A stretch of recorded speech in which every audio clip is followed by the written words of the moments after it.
বিশ্ব ক্যান্সার দিবস উপলক্ষে সপ্তমবারের মতো দৌড় প্রতিযোগিতার আয়োজন করেছে হিমু পরিবহন। কেন্দ্রীয় শহীদ মিনার এলাকায় অংশ নেন কয়েকশো মানুষ। আয়োজন থেকে ক্যান্সারের বিষয়ে দেয়া হয় সচেতনতামূলক বার্তা।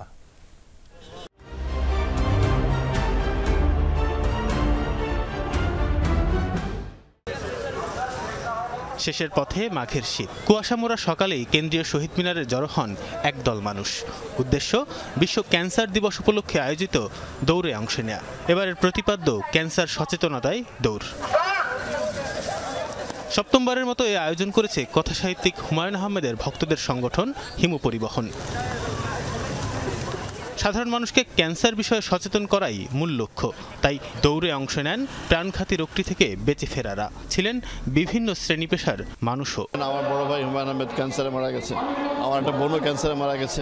কাজে আমি সবসময় ন্যাচারালি ক্যান্সার বিরোধী যত আন্দোলন হয়, মানে অ্যাওয়ারনেসের যত প্রোগ্রাম হয় আমি অ্যাটেন্ড করি। দৌড়ানো, হাঁটা, ব্যায়াম করা, এক্সারসাইজ করা বা পাহাড়ে যাওয়া, আমরা যে পাহাড়ে যাচ্ছি, এগুলো সবই অ্যাক্টিভ হেলদি লাইফস্টাইলের অংশ।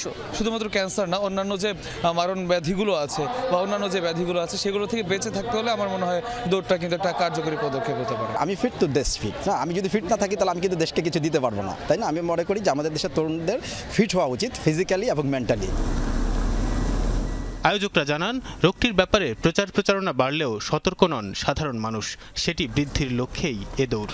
যদি প্রপারলি এক্সারসাইজ করা যায় তাহলে কিন্তু একজন মানুষ অনেক ধরনের রোগ থেকে মুক্ত হতে পারে। এটার মধ্যে কিন্তু ক্যান্সার অন্যতম। মূল উদ্দেশ্য হলো যেন মানুষ ক্যান্সার নিয়ে জানার চেষ্টা করে, সচেতন যদি হয় ক্যান্সার সম্পর্কে, তাহলে অনেকাংশে ক্যান্সারটা রোধ করা আমাদের জন্য সম্ভব হয়। দৌড়, খাবার, ডায়েটারি প্র্যাকটিস, তারপর তামাকজাত দ্রব্য বর্জন, ফিজিক্যাল এক্সারসাইজ, এগুলো যদি একটু বেশি করে করা যায় তাহলে অনেক ধরনের ক্যান্সারে কিন্তু প্রতিরোধ করা সম্ভব আগে থেকে। কেন্দ্রীয় শহীদ মিনারে দৌড় শুরু হয়ে দোয়েল চত্বর, টিএসসি, ভিসি চত্বর ও স্বাধীনতা সংগ্রাম ভাস্কর্য হয়ে আবার শহীদ মিনারে শেষ হয়। তানভীর সিদ্দিক, টিপু, যমুনা নিউজ, ঢাকা।